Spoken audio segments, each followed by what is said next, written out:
अस्सलाम वालेकुम, मैं अब्दुल वसीम एक बार फिर हाजिर हूँ अपने उर्दू के सबक इदारिये के साथ। इससे पहले कि हम इदारिये को पढ़ें, मैं बताना चाहूँगा कि अब तक हम सहाफ़त तो पढ़ रहे थे।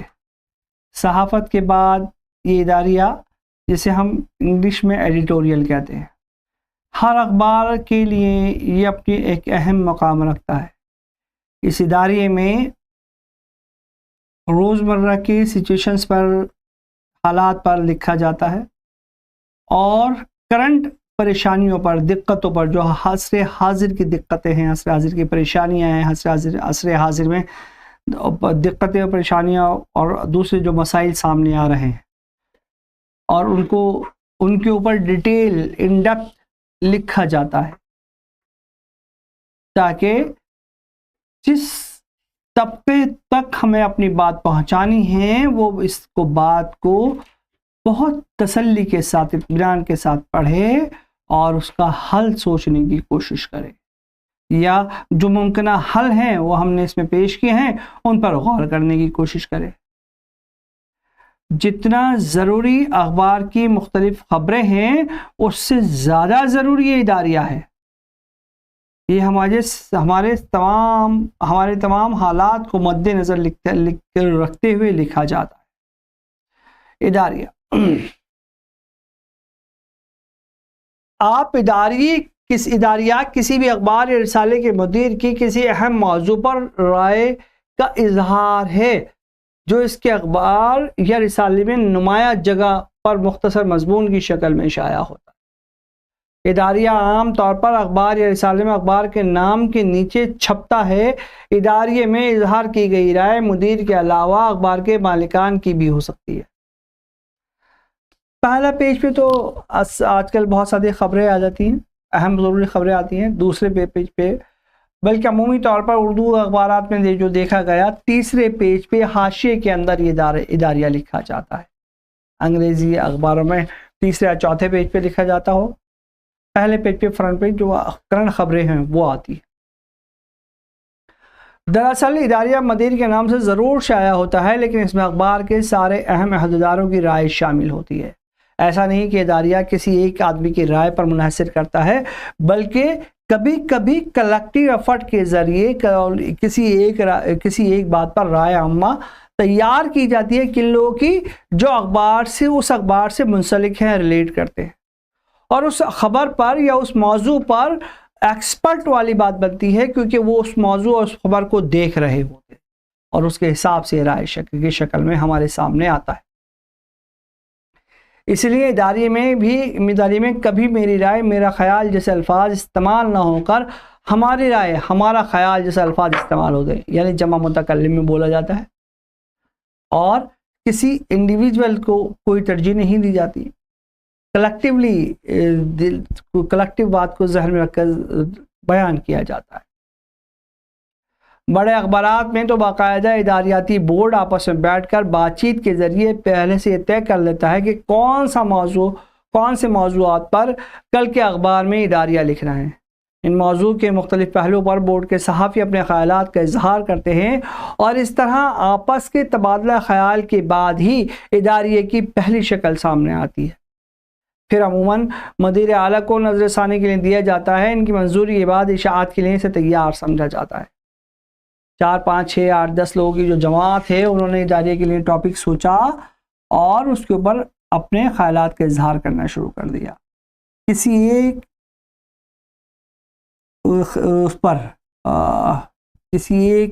ख्याल पर, किसी एक मौजू पर कोई बात उठा ली गई और उसको डिटेल और तफसील के साथ बयान कर दी गई। और ऐसा नहीं कि वो सिर्फ एक बार उठा ली गई, बयान कर दी गई और लिख के छाप दिया गया, नहीं।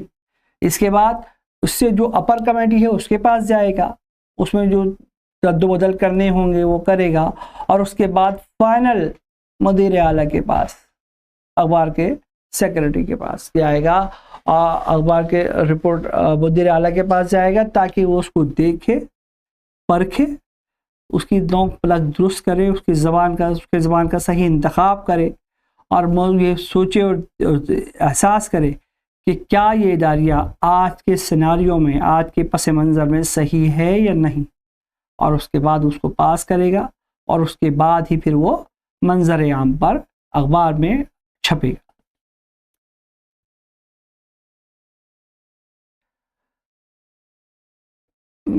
इदारिये में जिन मौज़ूआत पर राय दी जाती है बहुत जची तुली होती है। ऐसा नहीं कि आपने कुछ भी लिख दिया।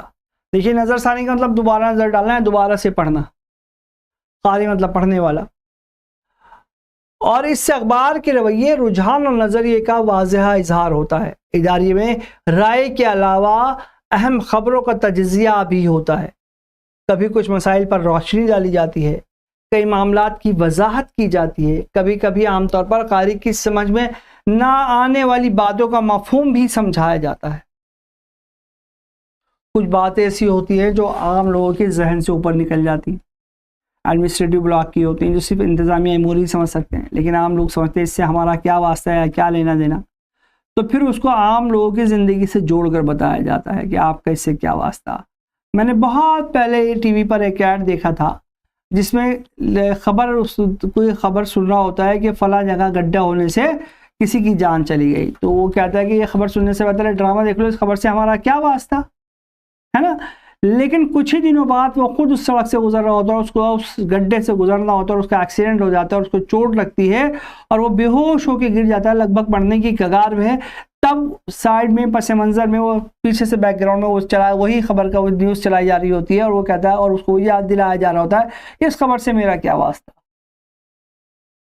कोरिलेट किया जा रहा है हर चीज़ से, हर खबर से, हर इंतज़ामी अमूर से हर आदमी का वास्ता है, वो वाज़ेह किया जाता है, बयान किया जाता है। इदारे की अपनी एक वाज़ेह शक्ल होती है। सबसे पहले ज़ेर बहस मसले या मौजू का तारुफ कराया जाता है, इसके बाद मसले के दोनों पहलुओं पर बहस की जाती है, दलाइल और जवाबी दलाइल पेश किए जाते हैं, और आखिर में नतीजा या राय या फैसला सुना दिया जाता है। इस तरह इदारिया लिखने के 3 मराहिल सामने आते हैं: मौजू का इंतखाब, गौर ख़ौस और इदारिया लिखने का अमल। ऐसा नहीं होता कि आपने उठाया किसी बात पे और कलम उठाया और अल्लाह लिखना शुरू कर दिया, बल्कि मौजू का इंतखाब अपने आप में आधी जंग फतेह करने का काम है। आधी परेशानी को, बहुत बड़ी मुश्किल को आधी परेशानी में कन्वर्ट करने का नाम। जब तक सही मौजू का इंतखाब नहीं होगा, आप इधर उधर घूमते रहेंगे। मौजू का इंतखाब होते ही आपको सीधी राह मिल जाएगी और आप उस पर गौर व ख़ौस करना शुरू करें। ठीक, अब आइए इसके मकासिद के क्या है। मकासिद, इस सबक को पढ़ने के बाद आप बताएंगे कि इदारिया किसे कहते हैं। नंबर 1, जो हम पहले बता चुके हैं, इदारिये को कौन लिखता है ये भी बता चुके हैं। इसमें मुदीर के अलावा और किस किस की राय शामिल होती है ये भी आपको पता लग चुका। इदारिया लिखने के लिए किस किस्म की ज़बान इस्तेमाल की जाती है। आम होनी चाहिए, सादा होनी चाहिए, सलीस होनी चाहिए, ताकि आम लोगों तक आपकी रसाई हो सके। इदारिये की अक़साम कौन कौन से होते हैं हम ये पढ़ेंगे। इदारिया लिखने से पहले किन बातों को ख्याल में रखना होगा, अभी हम कुछ पढ़ चुके हैं और बाकी तफसील से अब हम पढ़ते हैं। इदारिया लिखने के लिए ध्यान देने वाली बातें। नंबर 1, आपने जान लिया कि इदारिया किसे कहते हैं। आप जब और इदारिया लिखें तो किन किन बातों को ध्यान में रखेंगे, आइए देखें।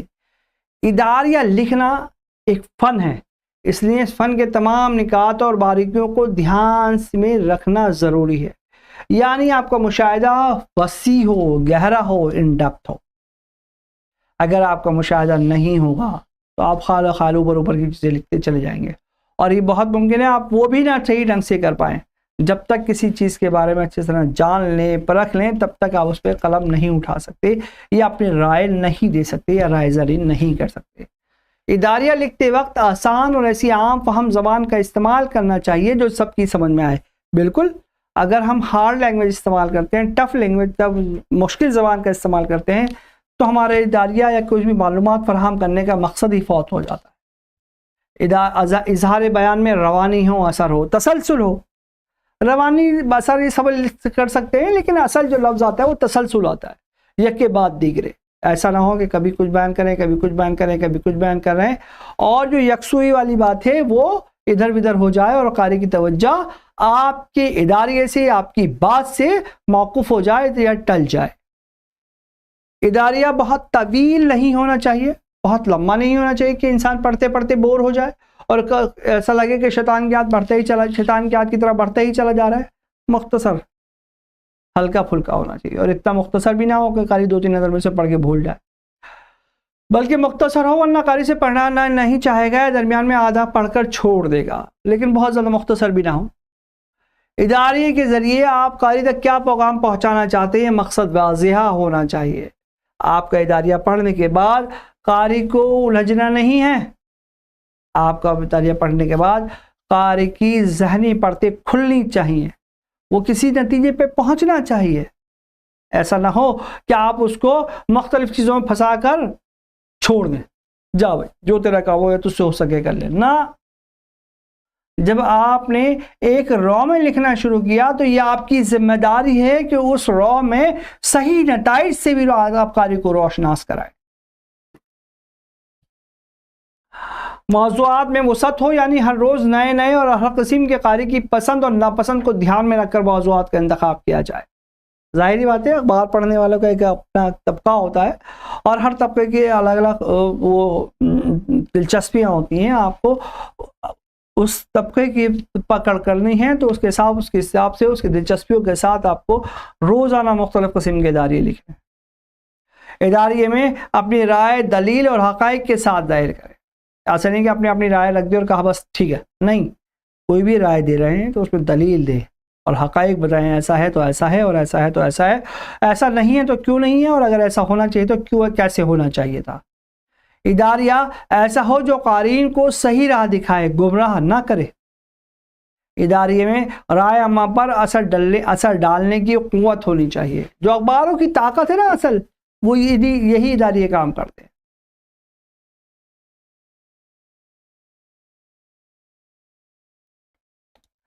हक़ाइक़ को वाज़िहा करने के लिए ज़रूरत पड़े तो अदाद शुमार भी इस्तेमाल कर सकते हैं, बिल्कुल स्टैटिस्टिक इस्तेमाल की जा सकती है। सच्चाई और ईमानदारी से बात कहनी चाहिए, बेलाग, जो जैसा है वैसा ही, है ना। किसी मौजू या मसले पर इजहार ख्याल करते वक्त इदारिये के लब और लहजा ज़्यादा सख्त नहीं होना चाहिए, बल्कि दरमियानी एतदाल का रवैया अख्तियार करना चाहिए। अगर ज़्यादा सख्त रवैया किया और कारी के मिजाज के मुखालिफ हुआ, वो वहीं छोड़ देगा। या पढ़ेगा तो ज़्यादा तवज्जो के साथ नहीं पढ़ेगा, उसका जहन इस बात पे आमादा ही नहीं होगा कि जो लिखा जा रहा है उसके खिलाफ लिखा जा रहा है और वो उसे पढ़ ले, क्योंकि इंसानी फितरत है कि उसे हर वो चीज़ अच्छी लगती है जो उसकी फितरत से मुनासबत रखती हो। जहाँ फितरत के अगेंस्ट जाते हैं, खिलाफ जाते हैं, वो उस चीज़ को या तो उसके खिलाफ बरंगेख्ता हो जाता है ना, तशद्दुद वाला हो जाता है, तशद्दुद आमेज़ हो जाता है, या बिल्कुल उसको नज़रअंदाज कर देता है। तो हमारे पास ये तीनों ही चीज़ें बिगाड़ की हैं, तखरीब की हैं। तो हमें वो चीज़ नहीं लानी जिससे चीज़ हमारे साथ, हमारे कारी के साथ कोई बिगाड़ हो। हमें चाहिए कि कारी की दिलचस्पी बरकरार रहे और कारी हमारी बात को सुने और पढ़े और सोचे और समझे। इदारे की सुर्खी बहुत पुरकशिश होनी चाहिए और मौजू से जुड़ी होनी चाहिए। ज़ाहिरी बात है, first impression is the last impression. अगर आपका सुर्खी ही सही नहीं होगा, सुर्खी सही नहीं होगी, यानी हेडिंग ही सही नहीं होगी, तो फिर कारी की दिलचस्पी, क्यूरियोसिटी बरकरार नहीं रह पाएगी और आगे पढ़ने की ललक और चाहत बरकरार नहीं रह पाएगी। इदारिया गैर जज्बाती होकर लिखना चाहिए, बिल्कुल एकदम किसी से कोई वास्ता नहीं, उसमें आपके जज्बात का इजहार नहीं होना चाहिए। मानोइन जैसी कोई चीज़ है वैसे वैसे ही बयान कर देना चाहिए।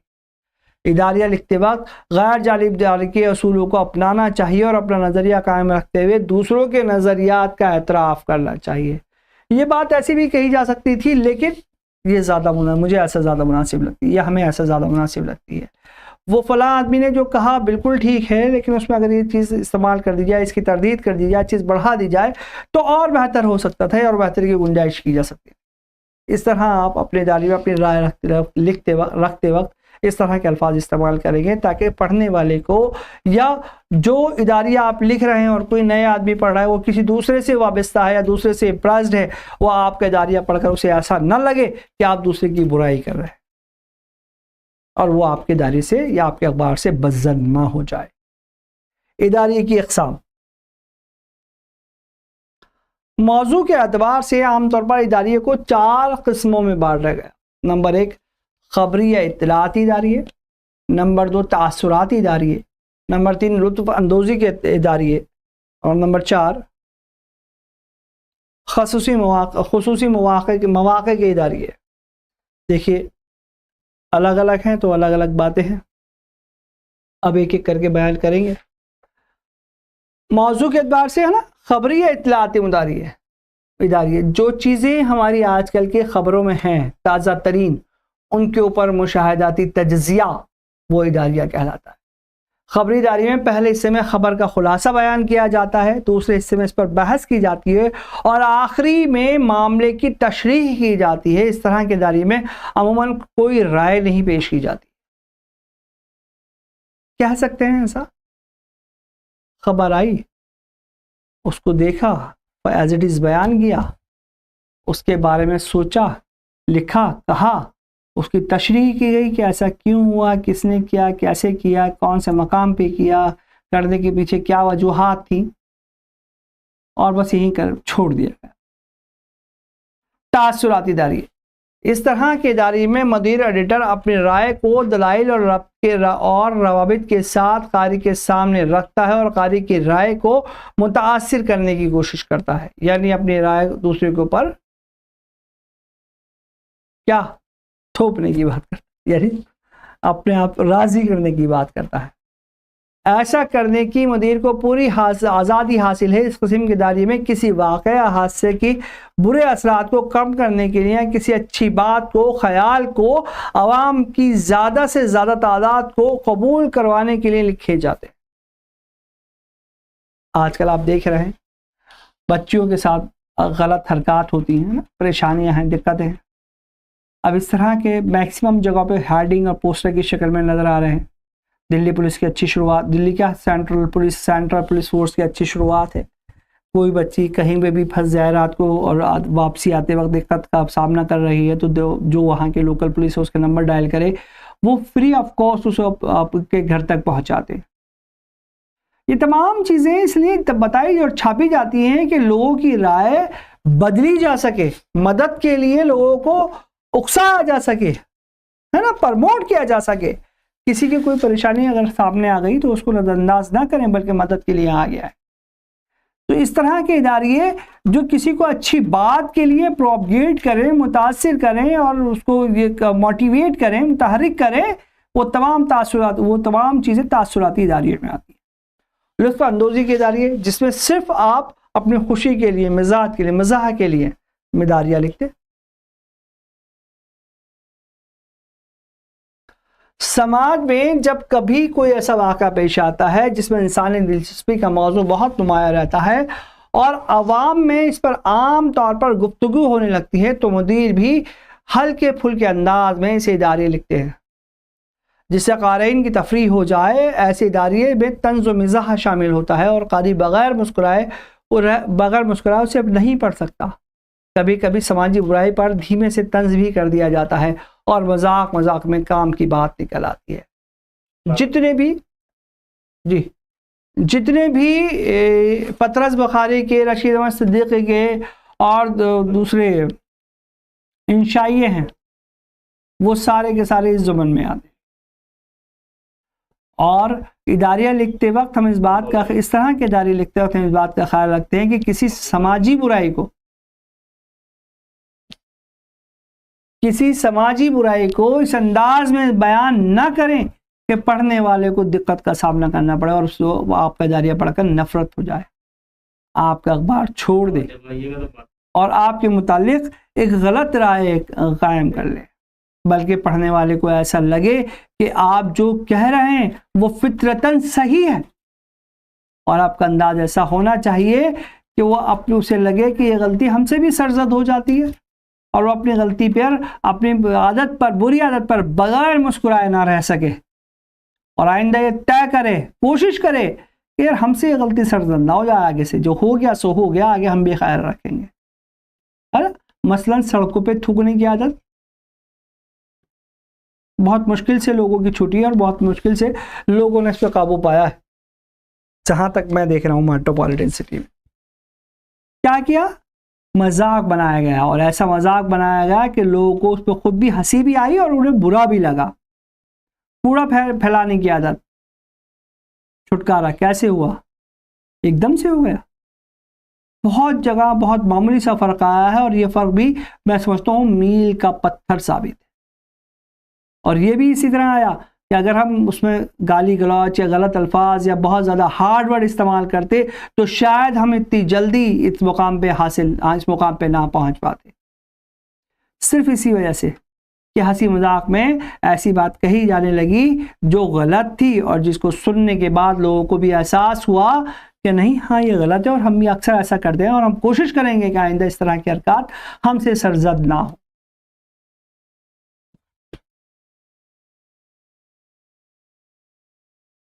खुसूसी मौक़ों के इदारिये, किसी कौमी दिन, कौमी शख्सियत की सालगिरह या बरसी या मौत या किसी बड़ी शख्सियत के इस्तकबाल के बारे में जो इदारिये लिखे जाते हैं उन्हें खुसूसी मौक़ों के इदारिये कहते हैं। तासुराती इदारिये का नाम। अब देखिए, कौमी खुसूसी मौक़े के जो भी हमारे मुख्तलिफ़ किस्म के त्यौहार हैं, है ना, या गज़ेटेड छुट्टियाँ उनके आसपास जो उनके पस मंज़र में जो कहानियाँ हैं, किस्से हैं, या कोई ऐसा शख्स जो कौमी अहमियत का हामिल है ना, किसी की आमद, इस तरह की मौके पर जो चीज़ें लिखी है, जो इदारिये लिखे जाते हैं, वह उन इदारियों की बात की जाती है। जैसे जवाहरलाल नेहरू नंबर, उसमें जवाहरलाल नेहरू के मुतालिक बातें की जाती है, उनकी शख्सियत से मुतालिक बातें की जाएंगी।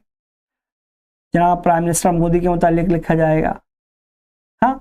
या आज़ादी नंबर, उसमें आज़ादी से मुतालिक चीज़ें लिखी जाएंगी। उसमें ये भी बताया जाएगा आज़ादी का सही इस्तेमाल या गलत इस्तेमाल। आज़ादी मिली तो हमें क्या क्या, हमारे क्या फ़राइज़ हैं, क्या उसमें हमारे हकूक़ हैं, वो तमाम चीज़ें लिखी जाएंगी। और हम कितने उन हकूक़ को अदा कर, जहाँ आप हकूक़ की बात करते हैं तो हम अपने कितना फ़राइज़ को आज़ादी के सिनेरियो में कितना पूरा कर पाते, आज़ादी के बाद हम कितना अचीव हासिल कर पाए और कितना रह गया, रह जाने की वजूहात, हासिल करने की वजूहात, तमाम चीज़ें उसमें आती हैं, इस तरह की चीज़ों में आती हैं। अब ये नमूने के चंद इन्होंने इदारिये दिए हैं, आप इन्हें पढ़िए। मैं पढ़ शुरू करता हूँ। तासुराती इदारिये का नमूना है 21वीं सदी के तकाज़े और मुतालबात।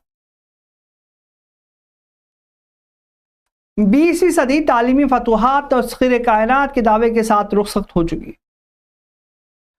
और 21वीं सदी का आफ्ताब अपने नए अहद के मुतालबात और तकाज़े के साथ पूरे आबोताब से तुलू हो चुका। चुनांचा दुनिया की जिंदा और जहां सास कौमें इस नई सदी में पेश होने वाली चैलेंजों का मुकाबला और दुनिया पर गलबा हासिल करने की कोशिश में लग गई।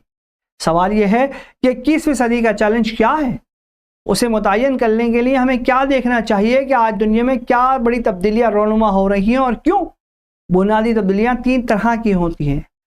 नंबर 1, अव्वलन आलमकारी ग्लोबलाइजेशन, दोम लामरकजियत यानी डिसेंट्रलाइजेशन, और सोम इल्मी धमाका यानी नॉलेज एक्सप्लोजन, जिनकी पुष्ट पर या जिनके पीछे दीगर अवामिल के साथ साथ 2 अजीम आलमी जंगों के नताइज के अलावा 3 जदीद तरीन साइंसी दरियाफ्तों ने हालात को दगरगों और मुस्तकबिल की काया पलट कर देने का तहिया कर रखा है। और वो हैं न्यूक्लियर टेक्नोलॉजी यानी न्यूक्लियर टेक्नोलॉजी, हयातियाती टेक्नोलॉजी यानी बायोटेक्नोलॉजी, माइक्रो टेक्नोलॉजी यानी माइक्रो टेक्नोलॉजी। ये 3 चीज़ें इन्होंने अपने हिसाब से लिखी है, लेकिन अब तो बहुत सारी चीज़ें आ गई जिनका अहाता करना भी दुश्वार गुजार है। चुनांचा इंसान चांद सितारों पर कमंदे डालने के बाद बहरो बर की गहराइयों को खंगाल चुका, जेनेटिक साइंस और डीएनए की कैफियत को मालूम करके हर जानदार की बनावट और खसलत का राजदा ही नहीं बन गया, बल्कि क्लोनिंग के जरिए और डीएनए के जरिए डॉली वगैरह की तख्लीक जदीद का भी मुजाहरा कर चुका। ये पुरानी बात हो चुकी है, लेकिन इसको नए अंदाज में पेश किया जा रहा है। डॉली बकरी थी जिसको क्लोनिंग के जरिए पहली क्लोनिंग बकरी थी जिसको क्लोनिंग की तकनीक के जरिए बनाया गया था। माइक्रो टेक्नोलॉजी के जरिए कंप्यूटर, सैटेलाइट और इंटरनेट ने जिंदगी जिस तरह समेट कर रख दी, उसके असरात इंतहाई तेजी से घर घर पहुंचने लगे, एंड्रॉयड की शक्ल में। चुनांचा यही वक्त है कि हम मुख्तलिफ उलूम व फ़नून के माहिरीन के जरिए अवाखिर 20वीं सदी में 21वीं सदी की मनसूबा साजी को मुकम्मल कर लें। बल्कि इसी तरह जिस तरह सर सैयद ने अवाखिर 19वीं सदी में 20वीं सदी की मंसूबाबंदी करके अपने और अपनी हल्काए अहबाब की सारी सलाहियतों को झोंक दिया, जिसके नतीजे में मुल्क और मिल्लत के उन शीरी सम्राट से आज तक हम लोग मुस्तफीद हो रहे हैं। रवां सदी में 1990 से जहां जदीद कॉलोनिज्म के खतरात का तनासुब बढ़ा, 1990 गुजर गया है ना, ये पुरानी बातें हो रही हैं, लेकिन उनको नए तरीके से पेश किया जा रहा है। वहीं गरीब मगर मेहनती लोगों के लिए ना तो सियासी तो नहीं मगर माशी खुशहाली में हिस्सेदारी के इम्कानात में बहरहाल गैर मामूली इजाफा हुआ, क्योंकि यह अहद खिलाफ मरकजियत एरा ऑफ डिसेंट्रलाइजेशन कहलाता है। किसी भी चीज को टुकड़े टुकड़े करना या टुकड़े टुकड़े होना और उसको मुख्तलिफ टुकड़ों में तकसीम करके एक तरफ आना, वो सेंट्रलाइजेशन है। और किसी भी चीज को छोटे छोटे एस्पेक्ट में देखना, वो डिसेंट्रलाइजेशन है। सपोज कीजिए पढ़ाना, हम लोग पढ़ रहे हैं, सेंट्रलाइजेशन है। लेकिन इसका डिसेंट्रलाइजेशन कैसे हुआ कि सबके पास किताब पहुंची, सबके पास स्क्रीन पहुंची, सबके पास मैं पहुंच रहा हूँ, हम लोगों की नशरोशात पहुंच रही है। हर बच्चे की अपनी अपनी परेशानियां हैं, दिक्कतें हैं, वो हम तक पहुंच रही हैं, हम उनको जवाब दे रहे हैं। डिसेंट्रलाइजेशन है। लेकिन मरकजियत एक साथ ये है कि एक ही मरकज से ये हो रहा है ना। अगर सेंट्रलाइज होता तो सिर्फ किसी एक चीज पे फोकस होता, किसी एक मदरसे पे फोकस होता है, किसी एक मरकज पे फोकस होता। डिसेंट्रलाइज है तो इसका मतलब ये है कि तमाम मराकज पर पूरे हिंदुस्तान में फोकस हो रहा है। सब लोग एक ही वक्त में कई सारी चीजें पढ़ पा रहे हैं, सुन पा रहे हैं, देख पा रहे हैं। तो अहद खिलाफ लामरकजियत। इस सदी में तरक्की याफ्ता ममालिक ने अपनी मजमूई आमदनी में 90% का इजाफा किया। हिंदुस्तान ने 5.8% की हैसियत हासिल की, जो पिछली सदी से तकरीबन दोगुनी है। कंप्यूटर, इंटरनेट, इंफॉर्मेशन टेक्नोलॉजी ने बिलखसूस खामोश मगर जिंदगी के हर मैदान में एक अजीम इनकलाब पैदा कर दिया। कंप्यूटर असर हाजिर का जाम जम, जो बादशाह के महल से निकलकर गली गली पहुंच चुका। एक ऐसा आला जो हर आदमी के हाथ में मौजूद है। पहले हम सोचते थे कि हम किसी से वीडियो कॉन्फ्रेंसिंग हो पाएगी, नहीं हो पाएगी, नामुमकिनात में था। सिर्फ ख्याली तस्वुर था जो हम फिल्मों में देखते थे। स्टार ट्रेक एक प्रोग्राम आया करता था जिसमें वीडियो कॉन्फ्रेंसिंग की कंसेप्ट दिया गया था, और वो खिला से जमीनी लेवल पर लोग गुफ्तगू क्या करते थे, इशारा भी देख रहे हैं, बातचीत भी कर रहे हैं। लेकिन जैसे ही एंड्रॉयड आया, है ना, फोन आया, अब वीडियो कॉन्फ्रेंसिंग आम बात हो गई। और एक बहुत आम सी बात लगती है, परेशानी वाली बात नहीं, खटका दबाया, बातचीत हो रही है। लेकिन पहले कितना मुश्किल काम था, सिर्फ ख्याल और तसव्वुरात में था कि ऐसा हो भी सकेगा, नहीं हो सकेगा। तो वो चीज़ बातें जामे जम, नामुमकिनात को मुमकिनात में बदलना। इस टेक्नोलॉजी ने रूह असर में सरत, लताफत, वुसअत, मनफअत और जिद्दत का खजाना भर दिया, और इंफॉर्मेशन सुपर हाईवे ने पूरी दुनिया को एक गांव में तब्दील कर दिया। इस आलमकारी यानी आलमी गांव या ग्लोबल विलेज के नतीजे में ओपन मार्केट और ई कॉमर्स के साथ मुसावकती मैदान में आलमी दौड़ शुरू हो गई, जिसकी रवादारी में बहुत सी हुकूमतें और कौमें कुचल के रह गईं और पूरी दुनिया 3 क़िस्मों में बढ़ गई, यानी तरक्की याफ्ता डेवलप, तरक्की पजीर यानी डेवलपिंग, और गैर तरक्की याफ्ता यानी पसमानदा यानी बैकवर्ड। इस इल्मी और साइंसी धमाके ने हमारे मुल्क में जदीद साइंस टेक्नोलॉजी के खुशगवार आंधी चला दी। SDPI software technology park of India की तश्कील करके हिंदुस्तान ने 10 साल के अंदर अंदर आलमी इंफॉर्मेशन टेक्नोलॉजी ताकत बनने की मंसूबा साजी कर ली, और आज हिंदुस्तान इस मामले में काफी आगे निकल चुका। अल्लाह का शुक्र है, अल्लाह के करम से इस कदर आगे निकल चुका कि लोग बाग अब हमारी तरफ नजर उठा के देखते हैं कि हमें क्या आगे, लोग आगे क्या करने वाले।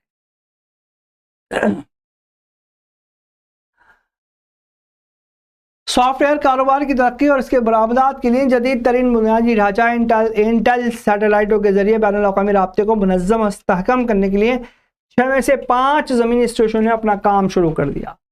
चुनांचे आलमी मेयार के मुताबिक यहाँ से सॉफ्टवेयर की बरामदात शुरू हो चुकी, जिसका सबसे बड़ा बाजार खुद अमेरिका है। इस ज़मन में 784 बरामदाती यूनिटों को मंजूरी मिल चुकी, जिसकी सालाना आबादी में 100% से जायद का मुसलसल इजाफा हो रहा है।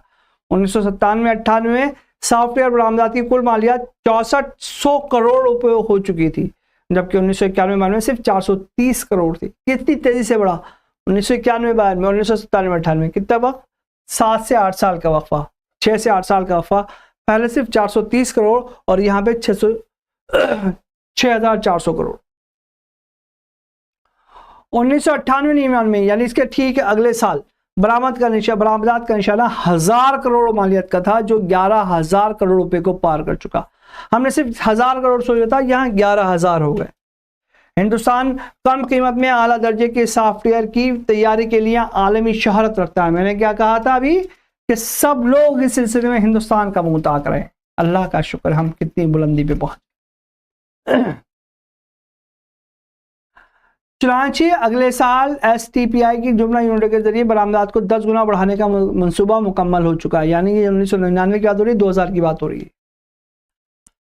गर्ज कंप्यूटर और इंटरनेट के जरिए मौजूदा मालूमाती इनकलाबात इंफो रेवोल्यूशन ने दुनिया का इल्मी और तालीमी नक्शा बदल कर रख दिया। फाजलाती तालीमी डिस्टेंस एजुकेशन, फासलाती तालीम यानी डिस्टेंस एजुकेशन, ओपन स्कूलिंग कि रोज़ अफजो तरक्की ने घर बैठे आला से आला तकनीकी और अमूमी इल्म का हसूल और दुनिया की बेहतर से बेहतरीन यूनिवर्सिटियों की डिग्रियों की बाजियाफ्त बिल्कुल आसान कर दी। अब tele learning TLC tele learning centre और online and offline teaching, synchronise mode of teaching के जरिए हर तरह के इल्म व फ़नून से तालीम और तरबियत मुमकिन हो गई। लिहाजा कंप्यूटर इंटरनेट अब रोज़मर्रा की बुनियादी ज़रूरियात में शामिल हो गए हैं। इस चीज़ का तजुर्बा तो अभी जो कोविड पिछले दिनों बीता उसमें सबने किया होगा ना। जो हमारे स्कूल जो मैनुअल थे रोज़ाना वाले थे, वो उन्होंने भी ऑनलाइन तालीम दी और इस तरह हम अपनी एजुकेशन को जारी और सारी रख पाए। अब ये दूसरा है हमारा खुसूसी मौक़े के इदारे का नमूना। मैंने बताया था ना, किसी तारीख़ी शख्सियत के लिए तारीख़ के मुतालिक कोई भी इदारिया लिखे तो खुसूसी मौक़े के इदारे के तौर पर पेश किया जाता है। पिछला जो इदारिया हमने पढ़ा वो मुकम्मल तौर पर मालूमाती इदारिया था, है ना, जिसमें हमें कोई नई चीज़ नहीं, जो हमारे आसपास चीज़ें हो रही हैं वो से हमने कलमबंद की अपने मुशाहिदात के ज़रिए, अपने रिपोर्ट जो अखबार की मुख्तलिफ अखबार की रिपोर्ट्स हैं उनके ज़रिए रोज़मर्रा के हालात बयान किए और इसके साथ साथ वो जो इंटरनेट और कंप्यूटर का हमारी ज़िंदगी पर असर पड़ने वाला है उसको हमने जायज़ा लेकर बहुत शॉर्ट बहुत मुख्तसर अंदाज में बयान किया। ये हमारा जो इदारिया था तासुराती इदारिया था। अब जो दूसरा हमारा इदारिया है वो खुसूसी मौक़े के इदारिया है। देखिए किसका नंबर है, फ़राख नंबर है। फ़राख सदी, फ़राख औरखपुरी के एक बहुत बड़े शायर और अदीब गुजरे हैं। उनके पैदाइश पर या उसके 100 साल पूरे होने पर वे फ़राख सदी के तौर पर लिखा गया। फ़राख इदारे उर्दू के बुलंद बया शायर ही नहीं, एक रोशन ख्याल दानिश्वर भी थे। सबसे पहले किसके बारे में इंट्रोडक्शन किया, जिसकी सदी लिखी जा रही है, जिसका बयान किया जा रहा है, उसके बारे में बताया गया कि फ़राख कौन थे। फ़राख उर्दू के बुलंद पाया शायर ही नहीं, एक रोशन ख्याल दानिश्वर भी थे। ये बतौर शायर इन्होंने जहाँ एक तरफ उर्दू शायरी को नई जहतों से आशना किया, वहीं दूसरी तरफ उनके ख्याल अंगेज़ नस्री तहरीर ने उर्दू के तहजीबी किरदार और मुत्तहदा कौमी तशख़्ख़ुस की तश्कील में उर्दू का जो हिस्सा रहा है उसे खुसूसियत के साथ नुमाया किया। मुश्तरका कौमी तहजीब, हिंदू मुस्लिम इत्तेहाद, है ना, गंगा जमनी तहसीब, उसके बारे में बता रहे हैं। इन्होंने इस पर भी जोर दिया कि उर्दू पर अरबी फारसी ज़बानों के जो असरात हैं उन्हें कम किया जाए और संस्कृत ज़बान और अदब से उर्दू का रिश्ता इस्तवार करने की कोशिश की जाए। इन्होंने खुद भी ये कोशिश की। जो इनकी रुबाइयाँ हैं रूप के नाम से किताबी सूरत में शाया हुई और उनकी इसी शऊरी कोशिश का समरा है। इन्होंने क्या किया, इन्होंने कहा कि उर्दू में जो गैर मुल्की ज़बान है अरबी और फ़ारसी, उसके असरात को, तुर्की उसके असरात को कम करें, और यहाँ की जो मकामी ज़बान है संस्कृत, पाली, खासकर संस्कृत, उससे उर्दू का रिश्तेदार ज़्यादा इस्तेमाल करें, ज़्यादा मजबूत करें। हिंदू मुस्लिम इत्तेहाद के लिए बेहतरीन कड़ी साबित हुई। फ़राख साहब की बहुत सी बातों से इख्तलाफ भी किया गया। फ़राख साहब की कोई एक आध बात नहीं, क्योंकि जो आदमी नई चीज़ें लेके चलता है तो उससे कई सारे लोगों को इख्तलाफ हो जा फितरी हमारे हर इंसान अपने पुराने रविश पर चलने की कोशिश करता है, लेकिन जैसे ही उसको कोई नई रविश सामने आती है तो सबसे पहले उसे अपने ही लोगों से इख्तलाफ का सामना करना पड़ता, और ये इनके साथ भी हुआ। अरबी और फ़ारसी दोनों अगरचा गैर मुल्की ज़बानें हैं, लेकिन जब ये मुसलमानों के साथ हिंदुस्तान में वारिद हुई तो इन्होंने यहाँ की बहुत सी ज़बानों को मुतासिर किया। इनमें उर्दू भी शामिल है, और असरात की बदौलत दूसरी हिंदुस्तान जो इस वक्त इसमें उर्दू भी शामिल है जो इस वक्त अपनी तश्कील के इब्तदाई मराहिल में थी, और शायद इसी वजह से इनके असरात को नफूज यहाँ ज़्यादा हो गया। इन असरात की बदौलत दूसरे हिंदुस्तानी ज़बानों के मुकाबले में उर्दू में एक बैनुल अक़वामी जहत पैदा हुई, जिसे उसकी एक इजाफी खूबी कहा जा सकता है। लेकिन जैसा कि सब जानते हैं, उर्दू हिंदुस्तान की सरजमीन से उपजी, यहीं परवान चढ़ी, और उसकी जड़ें इसी मिट्टी में बहुत गहराई तक उतरी हुई हैं, जिसे हम हिंदुस्तान की मुश्तरका तहजीब का नाम देते हैं। इसके मौसर तरीन तर्जुमानी उर्दू ने ही की। फ़राख साहब की एक गज़ल का मतलब है, देखिए उर्दू के बारे में कितना शानदार बयान किया गया है इन्होंने। सरजमीन हिंद पर अक़वाम आलम के फ़राग़, सर ज़मीन हिंद पर अक़वाम आलम के फ़राग़, कारवां आते गए हिंदुस्तान बनता गया। हिंदुस्तानियत की रूह को समझने के लिए तारीख़ी शऊर बहुत ज़रूरी है, जिसका इजहार फ़राख साहब के इस मक़ते में हुआ। हिंदुस्तान की तहजीब ना मिली जुली तहजीब है, कोई एक कहे कि हमारा मुल्क है, मतलब ही नहीं।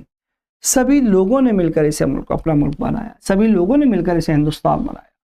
कुछ लोग आए, आके चले गए, कुछ लोग आए, आके रहे, बसे, फिर चले गए, और कुछ लोग आए जो आके वो यहीं रह गए, यहीं रच बस गए, है ना। बहुत सारी कौमें, एक दो नहीं, बहुत सारी। हम सिर्फ इसमें अपने आप का नाम लें, मुस्लिम का नाम लें, नहीं, मुसलमानों के साथ साथ मुख्तलिफ़ किस्म की कौमें यहाँ पे आई और आबाद हुई, और इस तरह आहिस्ता आहिस्ता करके हमारा हिंदुस्तान बनता चला गया, और माशाल्लाह बहुत खूबसूरत मुल्क है हमारा।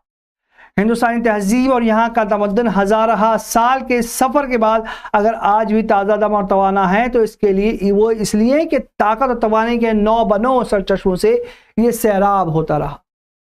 मतलब पर अपनी सवालात देखिए, अब हमने 2 पढ़ लिए, तारीख़ी नंबर यानी मौके पर बयान किया जाने वाला, दूसरा हमने पढ़ा तासुराती नंबर। अब मुदर्रजा झेल बयानात को एक लफ्ज़ से पूरा कीजिए। इदारे के नाम से शाया होता है अखबार, इदारी अखबार में जगह पर शाया होता है, इदारे की सुर्खी से जुड़ी होती है। दुरुस्त जवाब पर सही निशान लगाएं।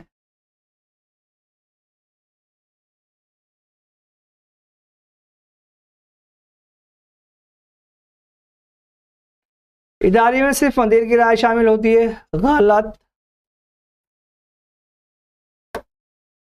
ये सबकी राय होती है ना जी, पूरा बोर्ड होता है। इदारे में मुदीर के अलावा सारे अहम अहदेदारों की राय शामिल होती है, बिल्कुल ठीक है। इदारे में सारे अखबार पढ़ने वालों की राय शामिल होती है, नहीं, सारे अखबार वालों की नहीं होती।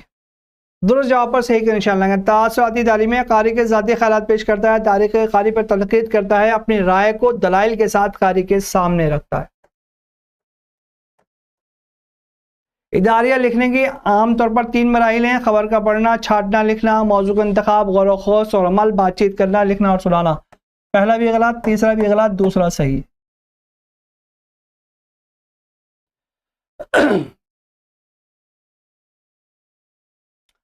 आपने क्या सीखा? इदारे में अखबार या रिसाले का मदीर किसी अहम मौजू पर अपने ख्यालात का इजहार करता है, बिल्कुल ठीक है। इदारे में मदीर के अलावा अखबार के दूसरे अहम इदारों की राय भी शामिल होती है, बिल्कुल ठीक है। इदारे में जो राय दी जाती है बहुत जची तुली होती है, बिल्कुल ठीक है। इदारिया बहुत तवील नहीं लिखा जा सकता, बिल्कुल ठीक है। इदारिया के लिखने के 3 मराहिल हैं, मौजू का इंतखाब, गौर ख़ौस और इदारिया लिखने का अमल। बिल्कुल ठीक। इदारे का काम राय आमा तश्कील करना है, राय आमा तश्कील करना है, बिल्कुल ठीक। इदारे का लब और लहजा सख्त ना होकर एतदाल पसंदी का हो, बिल्कुल ठीक। इदारे की ज़बान आम फहम हो, बिल्कुल ठीक। इदारे में अपनी राय दलील हक़ाइक़ के साथ पेश की जाती है, बिल्कुल ठीक। इदारे की सुर्खी पुरकशिश हो और मौजू से जुड़ी हो। ये चीज़ें आपने सीखी है। अगर आपको पूरी चीज़ें याद नहीं रहती तो ये सिर्फ आपने क्या सीखा, ये पॉइंट ही आप याद कर लेंगे तो उसको एक्सप्लेन कर देंगे तो बहुत अच्छा रहेगा। वरना डिटेल में आप पढ़ेंगे तो तमाम चीज़ें जो इस के हिसाब से हैं वो आपको डिटेल में तफसील से सबक में मिल गई हैं। इख्तितामी सवालात देखिए, जो खाली जगह थी जो मैंने छोड़ दिया उसके जवाब देख लीजिए। मदीर, नुमाया, मौजू। देखिए दोबारा से बता देता हूँ।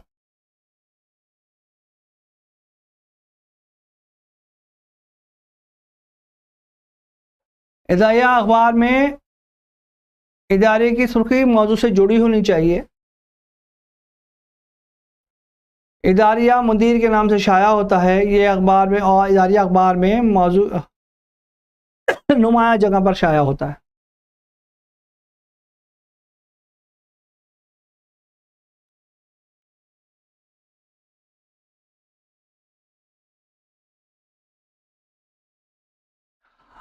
मतन में बताए गए मुख्तलिफ किस्म के इदारियों को अखबार से पढ़ें और इन नमूनों को समझें। किसी अखबारी रिसाले में इदारे की क्या अहमियत है 2 सफ़हात में लिखें। इदारिया लिखने के लिए किन किन बातों को ध्यान में रखें, वाज़ेहा करें। देखिए पहला जो लिखा गया है, अगर आपकी लाइब्रेरी में दारुल मुताले में आपके मदरसे में अखबार आता है, 2 अखबार हैं उर्दू के जो मैक्सिमम ज़्यादातर लोगों में ज़्यादातर जगह पर पाए जाते हैं, इनकलाब और राष्ट्रीय सहारा। मेरी आपसे इस बारे में इल्तिमास है कि आप उन 2 अखबारों को किसी भी दिन के ज़रूरी नहीं कि आप आज का पढ़ें या कल का पढ़ें या आने वाले कल के लिए डिटेल में तलाश करें, जो भी आपको मैसर अखबार मिल जाए उसको खोलें और उसमें देखें कि इदारिया कहाँ है, एडिटोरियल कहाँ है, और उस एडिटोरियल को पढ़ने के बाद जब मिल जाए तो उसे पढ़ें और उसमें सोचें, अंदाज़ा करें कि किस किस्म का इदारिया है। आया कि तासुराती है, आया कि ख़ास मौजू पर लिखा गया, मौके पर लिखा गया है, या हल्का फुल्का मिजाहिया है ना। और जो दूसरा हमारा सवाल था,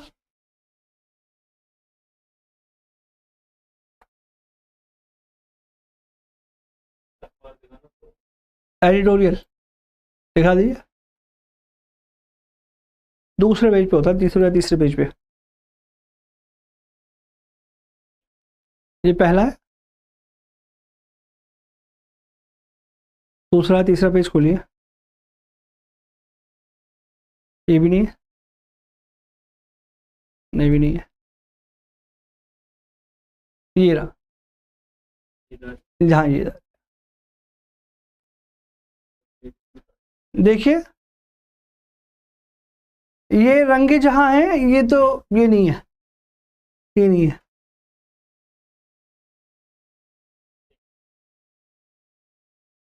ये मुख्तलिफ ये है, इस तरह ये रहा जहां पे लिखा है ना आपका इदारती सफ़ा, और यहाँ इन्होंने दे रखा है अक़वाल ज़रिए, उसके नीचे दे रखा है यूनिफाइड पेंशन स्कीम।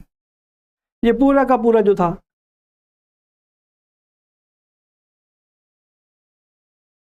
ये खबर है आपकी, और इस खबर से मुतासिर होकर इन्होंने ये अपना इदारिया लिखा है और इस पर राय अम्मा बनाने की कोशिश की है। आज के ही अखबार या आज के अखबार में आपको मिलेगा।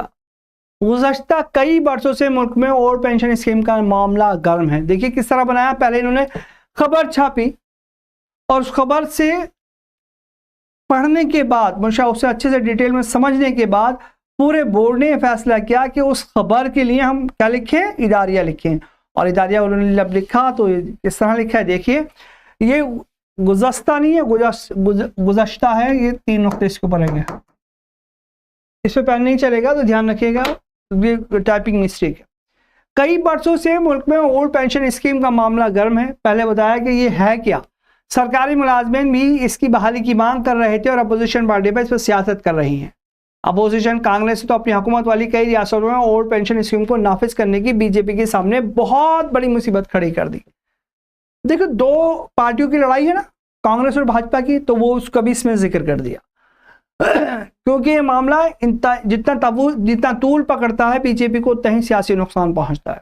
आखिरकार मोदी सरकार सरकारी मुलाजमिन की पेंशन के मामले अपोजिशन के सियासत के तौर पर एक नई पेंशन स्कीम लेकर आ गई, जिसे कुछ लोग मोदी सरकार का मास्टर स्ट्रोक भी कह रहे हैं। नई unified pension scheme UPS master stroke हो या ना हो, मरकजी काबीना ने इसे एनपीएस के मुतबादिल के तौर पर पेश किया, जिस पर सरकारी मुलाजमीन मुतमईन नहीं थे। कितनी अजीब बात है कि इससे कबल साबिक अटल बिहारी वाजपेयी की सरकार ने 1 जनवरी 2004 को ओल्ड पेंशन स्कीम को ख़त्म करके इसकी जगह एनपीएस को मुतारिफ कराया था। इस तारीख के बाद सरकारी मुलाजमत में शामिल होने वालों को एनपीएस के तहत रखा गया, यानी 2004 के बाद। इसी तरह देखा जाए तो एनपीएस भी बीजेपी क़यादत वाली एनडीए सरकार ने लेकर आई थी, और अब यूपीएस भी बीजेपी क़यादत वाली एनडीए सरकार लाई। काबीना के फैसले के मुताबिक यूपीएस का निफाज अगले माली साल यानी 2025 से होगा, और इसमें मुलाजमीन को 25 साल की सर्विस के बाद आखिरी साल की औसत तनख्वाह के 50% के बराबर पेंशन मिलेगी, है ना, 50% लास्ट ईयर, यानी जब तक आपकी सर्विस 25 साल की हो जाएगी उस वक्त जो आपकी सैलरी होगी उसका 50% रिटायरमेंट के बाद आपको मिलता रहेगा पेंशन के तौर पर। यूपी सरकार यूपीएस के लिए 18.5% हिस्सा डालेगी, और फैमिली पेंशन गारंटी शुदा कम से कम पेंशन रिटायरमेंट के बाद यकमुश्त के लिए भी इंतजाम किए गए हैं। अगर आप इंस्टॉलमेंट पे नहीं लेना चाहते, महीना वार नहीं लेना चाहते, तो इकट्ठे ले लीजिए। यही नहीं, सरकारी मुलाजमान को खटकने वाली एनपीएस में सरकार की कम हिस्सेदारी पर भी तवज्जो दी गई, और उसमें सरकार की हिस्सेदारी पर 14% से बढ़ाकर 18% कर दी गई। एनपीएस और यूपीएस दोनों में मुलाजमीन का हिस्सा शामिल होगा। देखिए कितनी बारीक बीनी से एनपीएस को पढ़ा, पहले खबर पढ़ने के बाद एनपीएस को पढ़ा, पूरी पॉलिसी को पढ़ा, और उसके बाद उस पर जो इतराजात हैं उनको कलमबंद किया, निशानजद किया, और उनको निशानजद करने के बाद उनके मुमकिन हल पेश किया, और बताया कि सरकार ने इस मामले में क्या क्या कदम उठाए। साबिका और पेंशन स्कीम, साबिका वाजपेयी सरकार की लाई हुई एनपीएस और मोदी सरकार के जरिए लाई गई यूपीएस में कितना फर्क है और कौन सी स्कीम सबसे अच्छी है, दोनों कंपैरिजन भी कर रहे हैं। ये तमाम चीजें उसी वक्त मुमकिन हो सकती हैं जब तक कि आप उस किसी भी चीज पर कलम उठाने से पहले उसकी गहराई से मुताला ना कर दें, उसकी मालूमात हासिल ना करें। फिलहाल नई पेंशन स्कीम पर कांग्रेस के लीडरों के बयान से पता चल रहा है कि वो संभल कर रद्द-ए-अमल जाहिर कर रहे हैं। पार्टी के सबर मल्लिक अर्जुन खड़गे ने जहां से इसे यू टर्न से ताबीर किया, तो छत्तीसगढ़ कांग्रेस के सदर दीपक बेज ने कहा कि सिर्फ पेंशन स्कीम का नाम तब्दील किया गया, इसमें कुछ भी नहीं। अलबत्ता professional Congress and data analytics के सदर प्रवीण चक्रवर्ती ने इस तरह यूपीएससी की तारीफ की है, और वो अहमियत रखती है। उसका कहना है कि हुकूमत का यह कदम खुश आइंदा है और दानिशमंदाना है। ये बात इन्होंने एक्स पर पोस्ट करके लिखी। देखिए जितने भी कमेंट्स आ रहे हैं उन पर भी गहरी नजर है कि कौन सा कमेंट्स कहाँ का आ रहा है, ट्विटर पे, एक्स पर, जिसको आजकल एक्स कहते हैं, फेसबुक पे कहाँ कौन कमेंट्स कर रहा है, वो भी इनके सामने है। वो तमाम चीज़ों पर उस पर भी तबसरा कर रहे हैं, कितने से एरिया में, कितने सी चीज़ में, एडिटोरियल में, ये इदारिये में। इसलिए कांग्रेस के लीडरान खुलकर यूपीएससी की मुखालफत नहीं कर पा रहे। ये भी हो सकता है वो नई पेंशन स्कीम का पूरा खाका सामने आने का इंतजार कर रहे हूँ, तभी वो कोई रद्द-ए-अमल जाहिर कर सकेंगे। बहरहाल सरकारी मुलाजमीन का एक तबका नई पेंशन स्कीम की तारीफ कर रहा है, इसकी हिमायत कर रहा है। मोदी सरकार के लिए दो इश्यूज काफी दर्द-ए-सर बने हुए थे। एक तो अग्निवीर योजना, देखिए यही नहीं कि सिर्फ आपने पेंशन पे ही तवज्जो दे रखी है, पूरी। जी कोई सवाल है?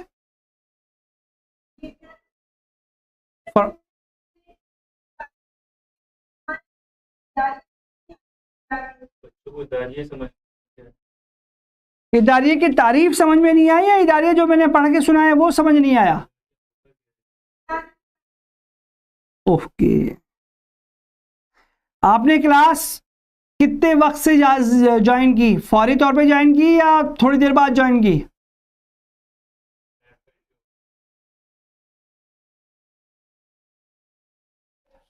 चलिए मैं आपको पहले ये पढ़ के सुना देता हूँ, फिर इदारे की तारीफ दोबारा बता दूँ। मोदी सरकार के लिए दो इश्यूज काफी दर्दसर बने हुए थे, एक तो अग्निवीर योजना और दूसरी old pension scheme. Pension scheme का हल तो उसने तलाश कर लिया, अग्निवीर योजना पर अपोजिशन की आवाज बंद करनी बाकी रहे। वक्फ बिल को भी गौर खौस के लिए बीजेपी जेसीपी के पास भेजने, लेटरल एंट्री ब्रॉडकास्ट बिल को वापस लेने के लिए बाद यूपीएससी लाने से यकीनन सरकार राहत महसूस कर रही होगी। स्कीम के नफाज के बाद ही इसकी हकीकत सामने आएगी, जब सरकारी मुलाजमीन के सामने आईटीआर की दो मुतबादिल सूरत की तरह पेंशन के मामले में दो मुतबादिल स्कीमें होंगी, इसमें से किसी एक का इंतखाब करने का मौका मिलेगा। देखिए, एडिटोरियल किसी भी न्यूज़ के लिए उसकी एनालिसिस करके अवाम की राय आम्मा को बनाने के लिए अखबार की तरफ से की गई कोशिश होती है। आसान लफ्ज़ों में तो यह है, और बाकी जैसा आप जो भी उसकी डेफिनेशन तलाश कर पाएंगे वो मिल जाएगी।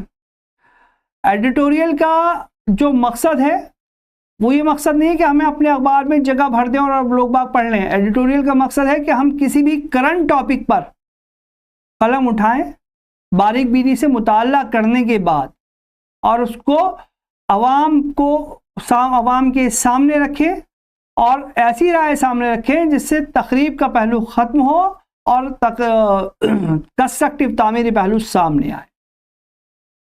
एडिटोरियल कोई एक आदमी नहीं लिखता, खाली अखबार का मुदीर आला नहीं लिखता।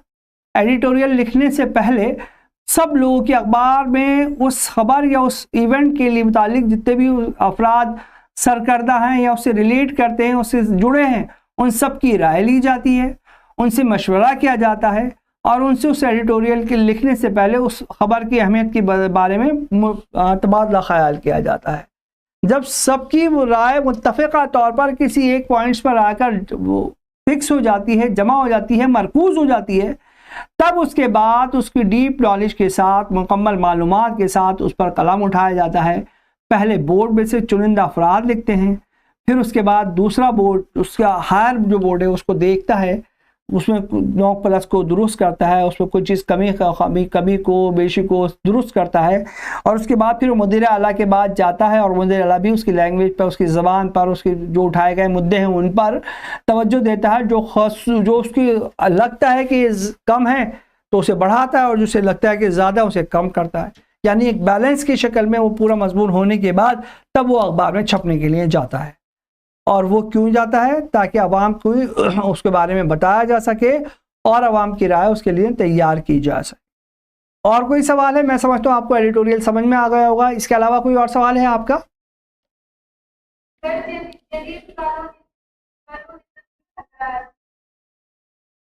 क्या करें? जदीद कॉलोनियम की तकरार, खतरात। देखिए, आज़ादी से पहले की बातें हैं।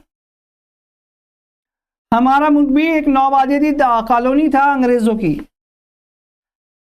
हर बड़ा मुल्क अपनी ताकत को, अपने आप को ज़्यादा सुपीरियर साबित करने के लिए किसी भी जगह पे कब्जा करने की सोच रहा है या किसी भी मुल्क पर अपना इन्फ्लुएंस, अपना असर कायम करने की सोच रहा है और कर रहा है। तो वो जो असरात, जो उसके काम हैं दूसरे मुल्क को या दूसरे कॉलोनी, दूसरे खत्ते को असरअंदाज करने वाले, वो नई जदीद कॉलोनी है। जो बड़ा मुल्क है, जो अपने बड़े मुल्क के अलावा किसी दूसरे मुल्क के साथ कोई काम ही ना कर पाए, उसकी इजाज़त के बगैर कोई काम ही ना कर पाए। आप ऐसा समझिए कि हिंदुस्तान आज़ादी से पहले इंग्लैंड की कॉलोनी था। अब दूसरे मुल्क एक दूसरे से कब्जा करने की सोच रहे हैं, मुख्तलिफ मुल्क, तो वो जदीद हो गया टर्म उसका, और वो जदीद के उसके जो असरात और ख़तरात हैं उसके हिसाब से सोचा और लिखा जा रहा है। और कोई सवाल?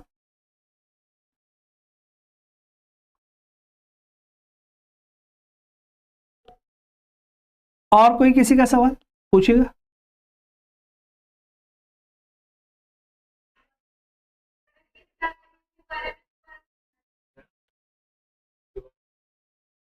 किसके बारे में?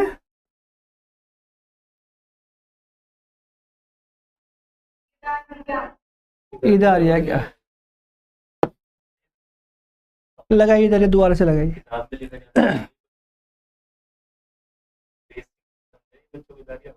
इदारिया अखबार में लिखा जाता है भाई, इदारिया किताब में कॉपी में नहीं लिखा जाता। और इदारिया बताया ना अभी, इदारिया लिखने के लिए कौन होता है? इदारिया लिखने के लिए अखबार की एक्सपर्ट की कमेटी बनती है, और वो उस कमेटी अब किसी भी एक टॉपिक पर चुनती है जो हॉट टॉपिक हो, जो करंट टॉपिक हो, जो मामला चल रहे हों उसके मुतालिक, जो हालात चल रहे हैं उसके मुतालिक, या कोई ख़बर है उसके मुतालिक एक पूरी कमेटी बनती है। उसको कमेटी को उस खबर को एनालाइज करती है, उसके हिसाब से फिर वो अपनी राय पेश करती है, और फिर वो राय आखिर में मुदीर आला उसे फाइनलाइज करता है और फिर अखबार में छापता है। और कोई सवाल?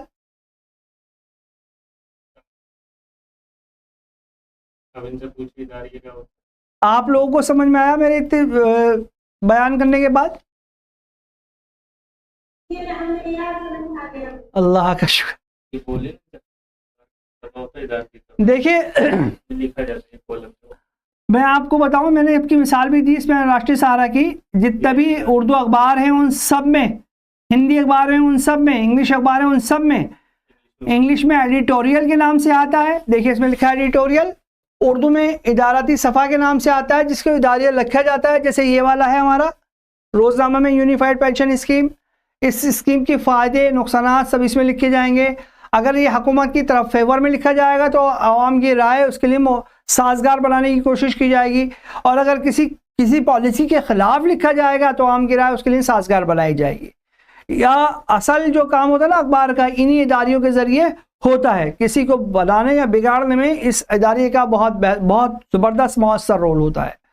और ये इदारिया मुख्तलिफ़ किस्म के अखबारात अपने स्ट्रेटजीज़ के हिसाब से इदारिये के जो एडिटोरियल है उसके टॉपिक चुनते हैं और उसमें आगे लिखते हैं। और कोई सवाल?